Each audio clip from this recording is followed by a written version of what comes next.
Hey there, everyone. This is Drew and John Creekmer here with Creekmer Wealth Advisors, and we are back for the first time in 2022, ready to kind of dig into what has been a volatile stock market and some interesting things going on in the economy. We're ready to kind of dig into that and walk through what we're seeing, what we're tracking. But before we do that, John, how you doing today? I'm doing good. I'll tell you what, Stace and I had spent some time. We hadn't taken a vacation in quite some time, so we went down to Florida and went down to the Keys, and then we went to a conference in Orlando. So I had a lot of fun, and I was able to eat some mofongo, which is one of my favorite foods, and so it's a great Puerto Rican dish. And so it's wonderful. It has a lot of seafood, but the one thing that was different, it was like 80 degrees every day. And then I know in Central Illinois we missed out on like 10 degrees and snow. So it was kind of it just actually reminded me of the whole start to the stock market for this year.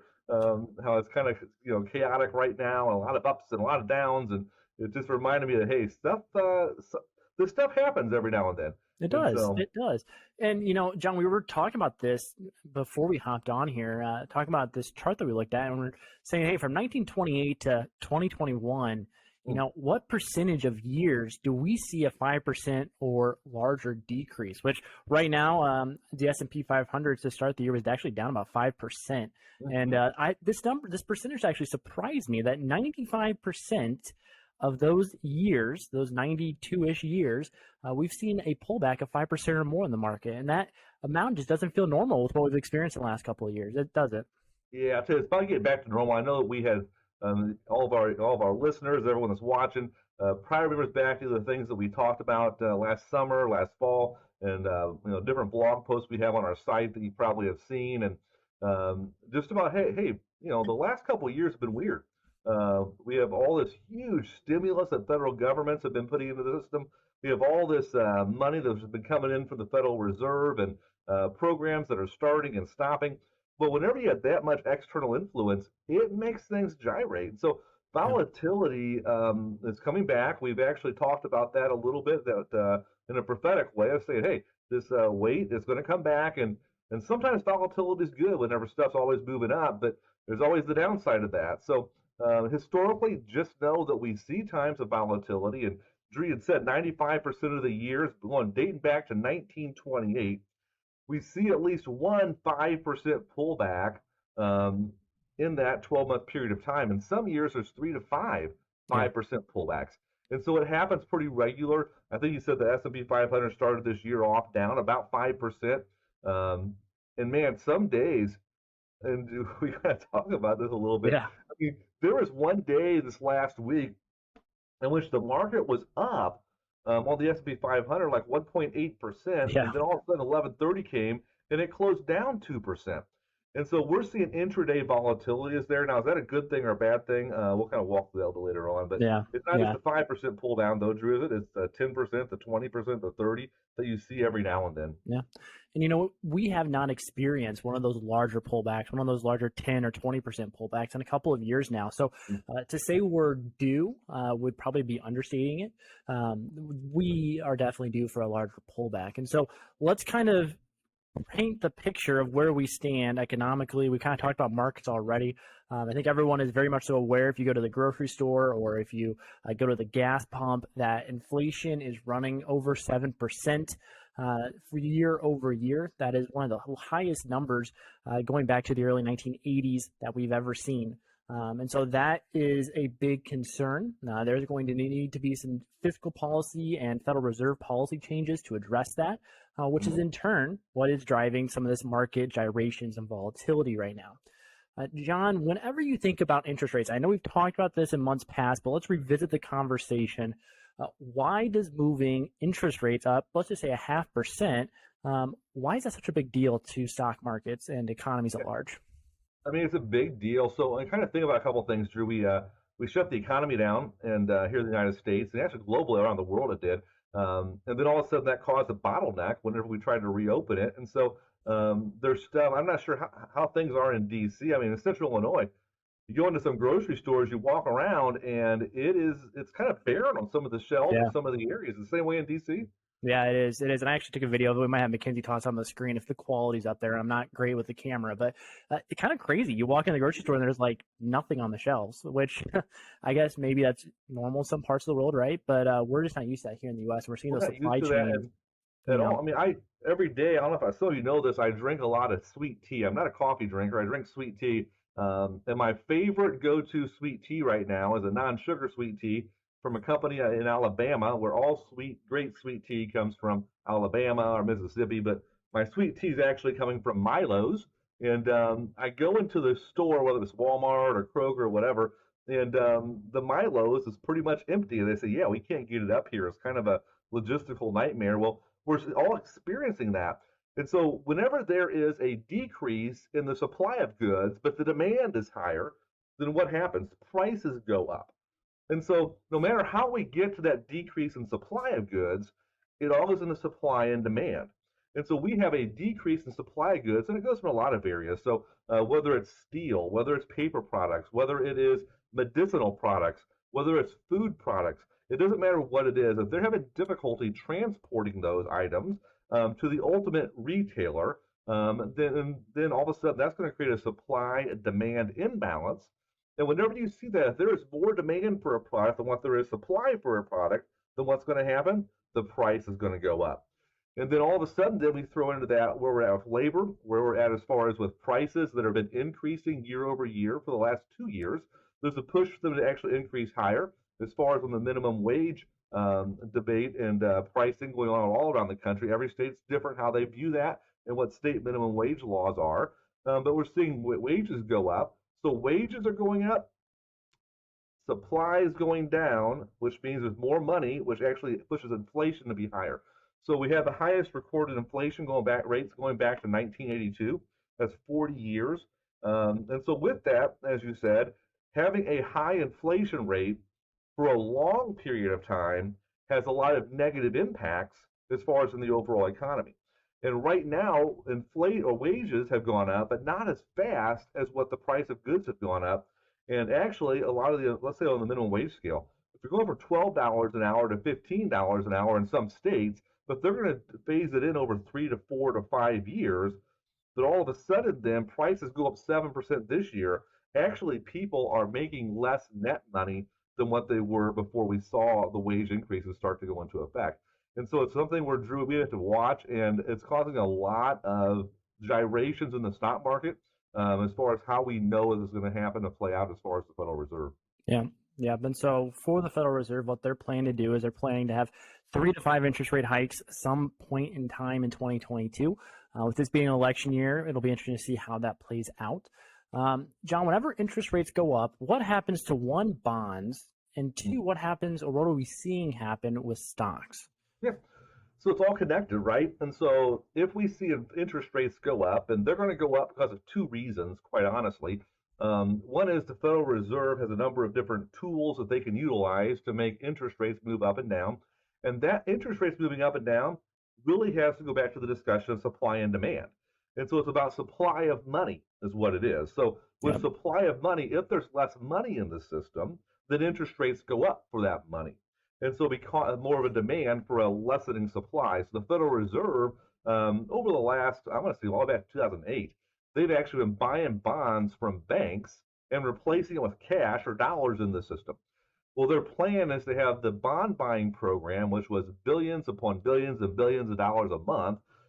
They're actually planning on that being terminated by March of or April of this coming year in 2022. So that's the first mechanism is to slow down the supply of dollars in the system. And the second function, though, is for the Federal Reserve to start increasing their target rates from zero, which is the target rate of what it's been for the last couple of years, and start to ratchet it up by a quarter of a point or half a point. And so, as Drew said, we're looking at that happening 3 to 5 times this year in 2022. So when that happens, if you own a bond investment, and so bonds, they kind of react similar to a teeter-totter back in the day when I was in school, before it became too dangerous to have a teeter-totter. If you remember, there's two sides, and if you're on one side and your friend's on the other side, and then you go down, they go up, they go down, you go up. And so with a bond, it's a similar way. If you own a bond and interest rates move up, then the value of your bond, your principal, moves down. Now, if you hold that bond all the way to maturity, it's a 10-year bond, you hold it to maturity, well, then you'll get your money back in 10 years. But if you want to sell it before the 10 years, and interest rates have gone up, the value of your bond will go down. You sell it for less money.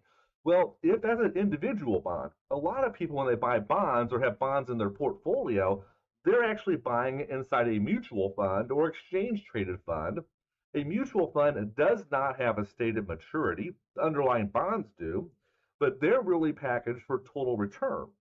So what we can anticipate is if interest rates move up rapidly, and we'll talk about rapidly here in a second, but if it moves up rapidly, then the protection money that you have that's sitting in bonds actually the principal will go down.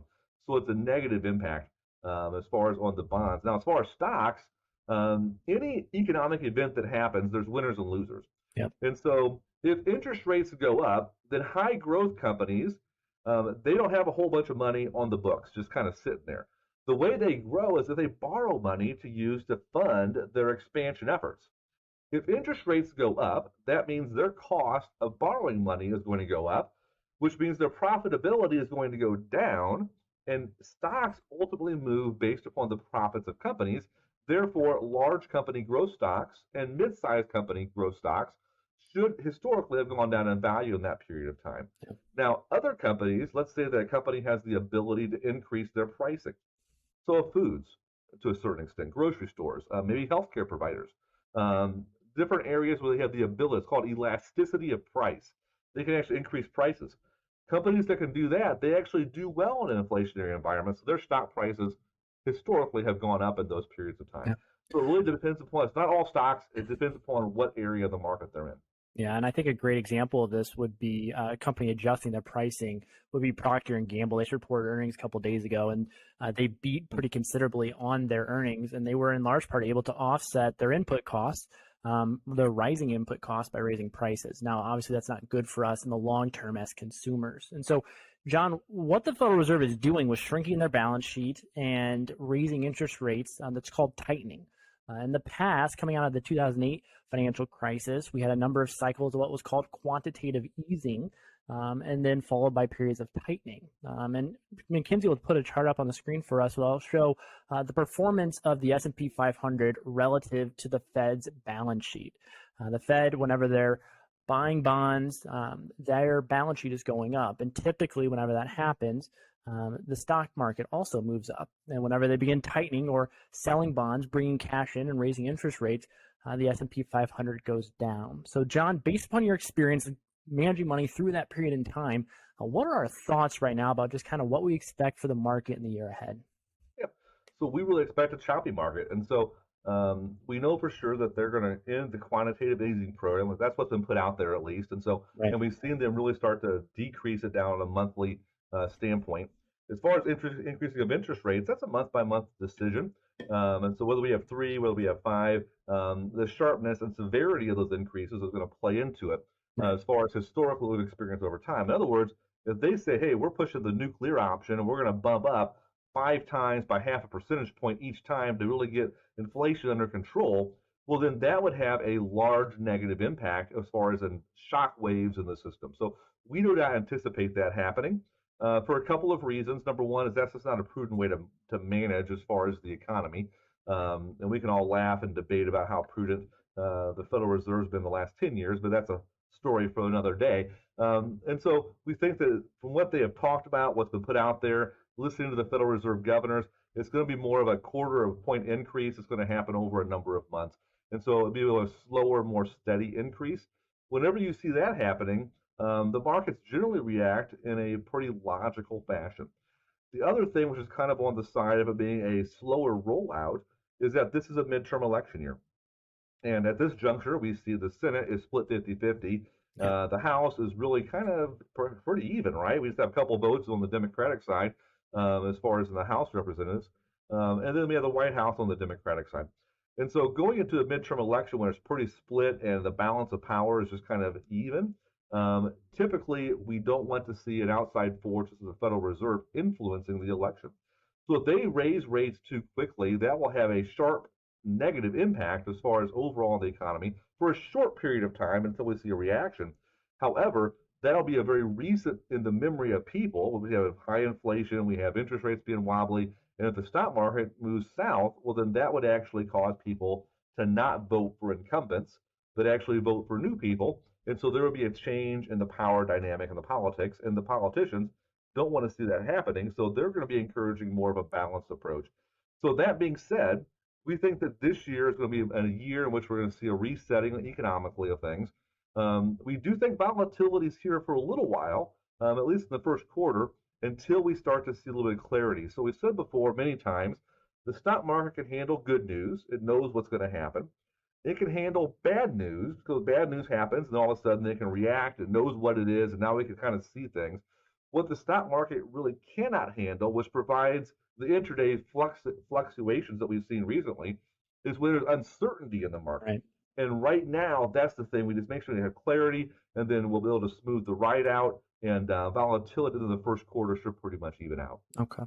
So I think someone who's listening to this would say, okay, that's great. But how are you guys positioning your accounts? What are the things that you're doing? You know, some of you probably got some notifications earlier this week about investment changes in your account. John, what are just high level, the couple of areas that we are making movements in investment accounts? Yeah.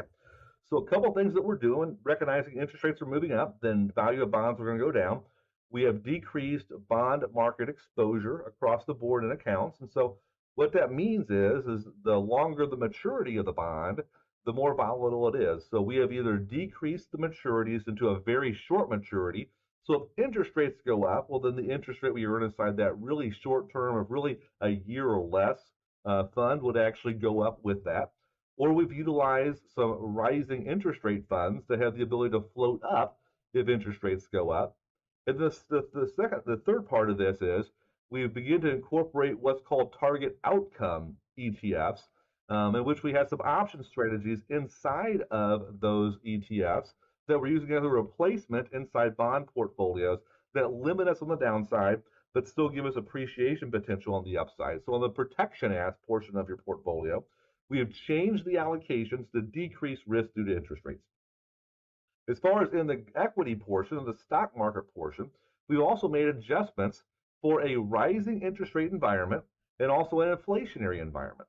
And so, as we said before, in every economic cycle, pretty much as the economy moves up and down, there's different winners and different losers. And so, whenever we're in an inflationary environment in which we have a higher interest rate, a rising interest rate scenario, in those areas, we see areas such as a dividend growth stock with the companies that have a history of increasing their dividends every year for a minimum of 25 years, with a strong cash position of the company and a low debt position. Those types of companies thrive in that environment. And so we've reallocated dollars into a couple of ETFs that really focus in those areas. We call those dividend aristocrat funds. And one of them has an option strategy tied to it also to limit some exposure on the downside. In addition, we're also going to individual equity positions on the dividend players that have the ability to grow their dividends. And so you'll see those changes in dividend players. We've also added in some small company value stocks that do very well in a rising interest rate environment. And we've decreased exposure into the large company growth because, as we know, interest rates go up.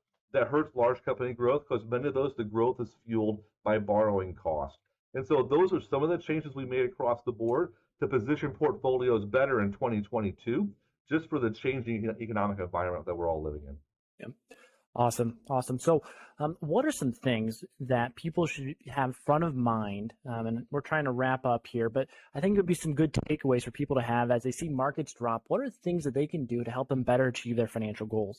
Whether that's making the Roth IRA contribution or moving some cash in from the sidelines. What are some basic best practices in your experience that people should use during periods of market volatility to ensure their long-term success?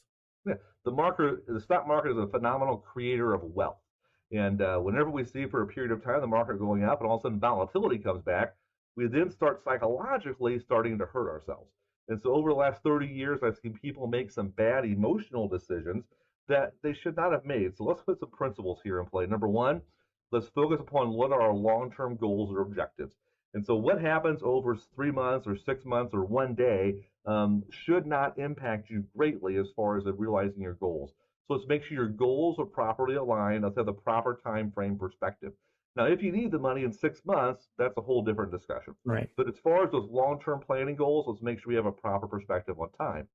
Focus upon realizing goals and not what happens in the day-to-day. Okay, so the day-to-day is going to happen, and the media is going to scream it in your face. So let's not get emotional about that. Let's recognize long-term goals. Now, practically, you want to make sure that you're doing things. So if we're in a period, we have a couple of, let's say we have where the stock market moves down, and you're in the midst of doing some Roth conversions. That's the ideal time to do a Roth conversion. So if you say, hey, the market's moving down a little bit, is now a good time for a conversion. It is, because you're moving cheaper dollars to the Roth IRA. So whenever it grows after it gets in the Roth IRA, well, then it's growing at a faster tax-free pace. The next thing to do is to consider your cash reserves. And so over the last, I want to say 3 weeks, we have had a large number of clients that have started to say, hey, let's put the money from our interest-bearing account, from our savings account, money market account, our safety account, back into the market as the market is moving down.